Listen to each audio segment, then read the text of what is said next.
무당은 신과 소통하여 신의 의사를 인간에게 전하고 인간의 의사나 소망을 신에게 고하는 영통한 존재이다. 신이 선택한 여자라는 책의 저자인 심진송은 사회에서 천시 여기던 무당이라는 직업을 당당한 종교인이자 직업인으로 바꾸어 놓는데 가장 큰 역할을 한 영매이다. 그녀는 김일성 사망 날짜와 김대중 대통령 당선 등 많은 예언을 적중하면서 세간의 이목을 끌기 시작했는데 2002년 일본의 대지진과 2011년 김정일의 사망 및 북한의 후계 구도까지도 예언하여 정확히 적중했다.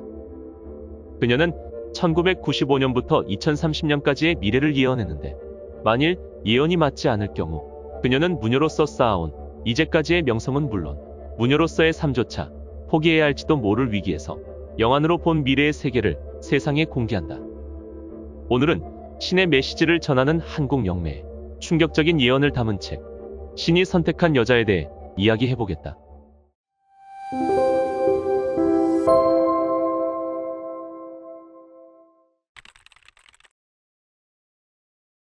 무속의 신관은 다신적 자연신관이다. 자연신 계통의 경우 인간의 생활상과 가장 밀접한 자연물인 땅, 물, 산, 하늘을 모시고 인격신의 경우에는 장군신, 왕신, 불교신, 도교신 등을 모시는데 종교적 인물보다 영웅이 더 많은 신앙의 대상이 되고 있다. 무당이라면 반드시 몸주신이 있기 마련인데 그녀의 몸주신은 바로 사명대사이다. 나중에 알고 보니 사명대사는 그녀의 16대 외증조부였다. 누구든 신을 받으면 주신을 제외하고도 여러 신들을 모시게 되는데 그 중에서 영험한 소리를 하는 동자영이 있다. 물론 그녀에게도 동자영이 있는데 그 동자영은 바로 8개월 만에 그녀의 곁을 떠나버린 아들이었다. 신들 사이에도 계층이 있어서 서열 같은 것을 정해놓는데 동자영은 신들의 서열 중에서 가장 어린 신이다. 하지만 외국인이 찾아오면 동자신의 입을 빌려 저절로 외국어를 할 때도 있다. 신들이 가장 싫어하는 일 중에 하나가 무엇인지 아는가? 바로 땀 흘려 일하지 않고 일억천금을 노리는 것이다. 그녀가 쪽집게로 유명세를 타면서 어느 정도 돈을 벌게 되었을 때에도 타인을 위해 돈을 쓸 수 있는 계기를 바랬을 뿐이었다. 영매인 무당은 항상 바른 말을 하고 정의로운 마음가짐을 가져야 한다. 그것은 신과 함께 살아가는 영매의 첫 번째 조건이라고 할 수 있다.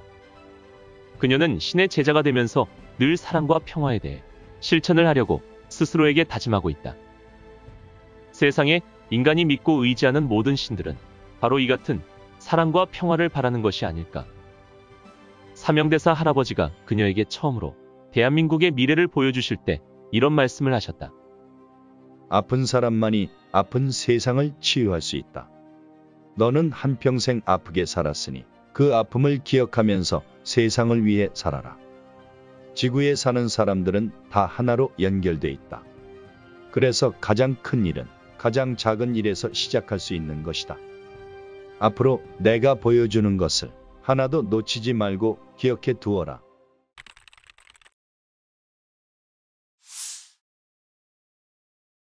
우리나라는 점진적인 교류를 통해 차츰 평화로운 통일로의 길을 걷게 될 것이다. 그 시기는 2025년에서 30년쯤이다. 그때 한 번의 진통으로 새로운 시대가 열리게 되면 반드시 우리의 후세대들은 평화로운 통일뿐만 아니라 우리나라의 옛 영토를 되찾아 세계의 구심점에 서게 될 것이다. 여기에서 우리는 아직까지 북한에 대해 방심하지 말아야 한다. 통일을 위해 서둘러 우리의 느슨한 태도를 보이게 되면 어떤 돌발 사태가 일어날지 모르기 때문이다. 북한이나 남한은 기존의 기성세대들이 이끌어가고 있는 동안에는 결코 평화적인 통일은 어렵다. 지금의 신세대가 기성세대로 자리를 잡으면서 비로소 평화적인 통일은 이루어질 것이다. 그녀는 자신 외에도 미래의 예언을 한 사람들이 많으며 그 예언들 중에서 많은 부분이 그녀가 본 우리나라의 미래와 비슷하다는 사실을 알게 되었다. 그 중에서도 뛰어난 적중률로 세간을 놀라게 했던 타너스님이 일본에 대해서는 이런 말을 했다. 일본은 가장 불행한 나라임에 틀림없습니다. 왜냐하면 일본의 선조들이 저지른 죄악에 대한 미래의 업보가 분명히 작용할 것이기 때문입니다. 세계적으로 유명한 미국의 예언가 에드가 케이시도 똑같은 말을 했다. 그는 일본이 천재지변으로 인해 바다 밑으로 가라앉는다고 하면서 반드시라는 말을 썼다. 일본의 국군은 끝맺음을 할 때가 되었다. 앞으로는 지진과 같은 천재지변이 더욱 많이 일어나게 될 것이다. 그녀는 일본이 망하는 시기를 2025년 정도로 보고 있다. 그때 일본인들은 세계 각지로 흩어져 이민자 생활을 하게 될 것이라고 한다. 지금 한민족은 역사 이래 최대의 천운과 상승기를 타고 있다. 앞으로 전 세계가 한반도를 중심으로 움직이는 시대가 열리게 된다. 대한민국의 음악이 세계 대중문화의 흐름을 바꾸기 시작할 것이다. 음악은 정신세계와 밀접한 관련이 있는데 가까운 미래에 대한민국의 정신문화를 이끄는 분이 등장할 것이다. 그는 한국이 세계 역사를 바꾸고 세계를 지도하는 나라로 나설 수 있도록 그 밑거름이 되어줄 종교적 지도자이다. 한국이 세계를 지도할 수 있는 근거는 탁월한 도덕적 모범이기 때문이다. 힘과 무력, 돈과 자본에서 이제는 고차원적인 지도수단이 등장하게 된다. 무력이 아닌 차원 높은 정신적인 힘이 새로운 세계의 지도법칙이다.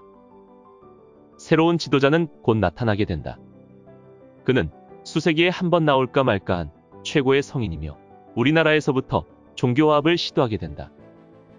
그것은 곧 세계적인 파문을 일으키며 새로운 지도 원리로 등장하게 될 것이다.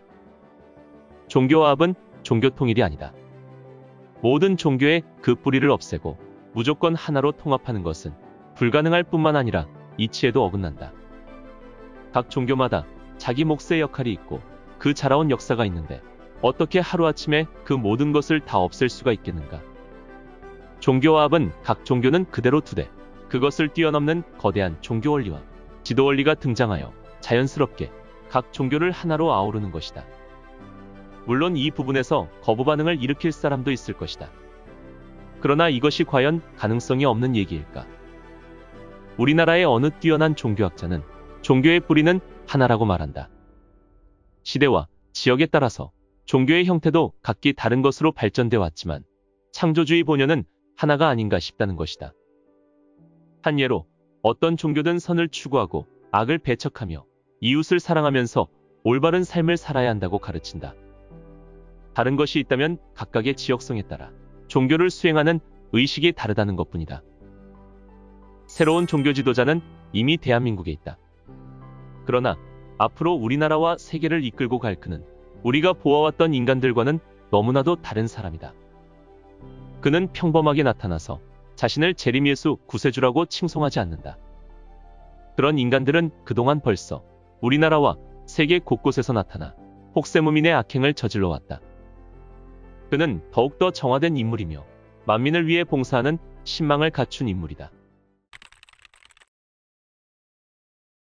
조선 중엽 사람인 남사고 선생은 동방의 노스트라다무스로 불린 인물이다. 그는 격암유록이라는 책을 통해 미래에 일어날 일들을 예언했고 그 예언들은 그대로 현실이 되었다. 임진년에 외란이 일어나며 외란은 7년 동안 계속될 것이다. 1945년에 외인이 물러가고 해방을 맞는다. 1948년에 이씨의 후예가 정권을 잡고 12년을 다스릴 것이다. 1950년에 남북전쟁이 일어나며 전쟁은 3년 동안 지속된다. 1961년에는 군대가 정권을 잡는다. 태백산 아래에서 새성시가 나와 돌아가며 군사정치를 한다. 군사정치 다음에 물질 만능주의가 세상을 지배할 것이다. 물질 만능주의가 세상을 지배하면서 환란이 시작되는데 환란은 서기 2000년부터 시작된다. 이 환란의 시기에 구세성인이 출현하여 인류를 구원할 수 있는 길을 열 것이다. 남사고 선생의 예언은 횟수도 틀리지 않고 그대로 적중했다.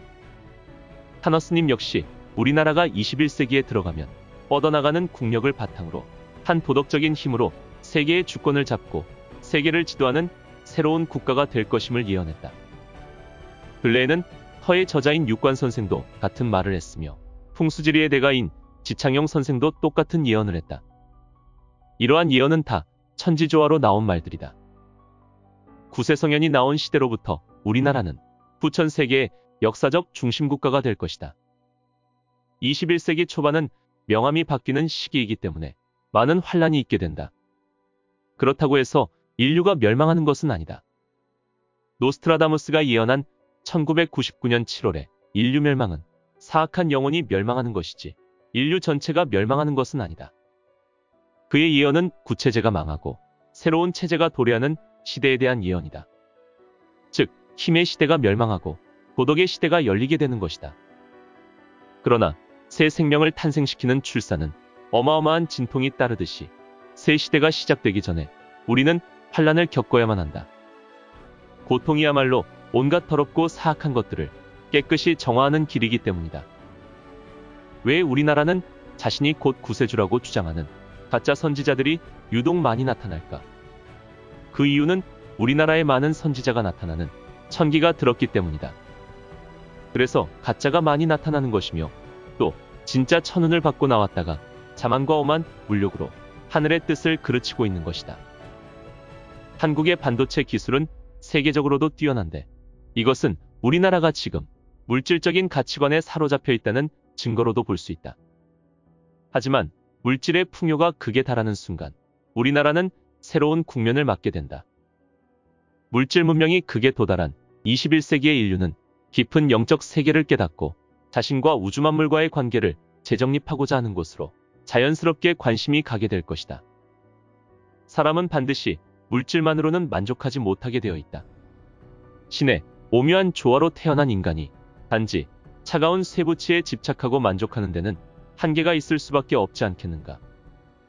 우리나라가 세계의 중심이 되는 것은 바로 물질을 뛰어넘는 정신적인 힘을 통해서이다. 노스트라다무스, 에드가 케이시, 보든 마이클 스칼리온 등 세계의 뛰어난 예언자들은 모두 세계 종말의 한 현상으로 지독한 환경의 변화를 예언했다.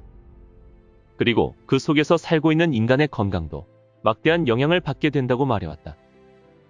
노스트라다무스는 종말의 그날, 보고 듣지도 못하게 하는 몹쓸 병이 세계를 휩쓸어 많은 사람이 희생될 것이라 했으며, 보든 마이클 스칼리온도 혈액과 같은 과거의 질병들이 극적으로 돌아오고 있으며 괴상한 질병들이 속속 출현할 것이라고 했다. 앞으로도 인류를 위협하게 될 새로운 질병은 아프리카 외에도 전 세계적으로 수많은 인명을 앗아갈 것이다. 이제까지 겪었던 그 어떤 변종 바이러스에 의한 병보다 더 무서운 병이 세계를 한 번 더 휩쓸고 갈 것이다.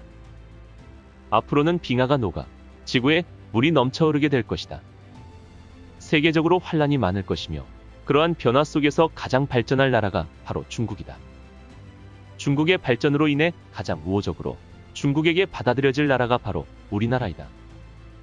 등소평은 빨라야 1996년에 죽게 될 것이다. 2005년이 되면 세계 각국들은 전쟁을 조심해야 할 것이다. 많은 예언가들이 지구의 종말을 예언하면서 3차 세계대전의 위기를 예언했는데, 그녀가 본 3차 세계대전의 징후는 2025년에서 2030년 사이이다. 이 시기에 분명 전쟁과 같은 혼란이 벌어지는데, 그 후 우리나라가 중심이 되는 새로운 시대가 열리게 된다. 그때 우리는 완전한 통일을 이루게 되지만 전쟁으로 인한 피해는 전혀 없을 것이다. 그녀는 국민을 위해 조금이라도 고통을 덜어줄 수 있는 길을 찾아달라고 현재까지도 신께 기도하고 있다.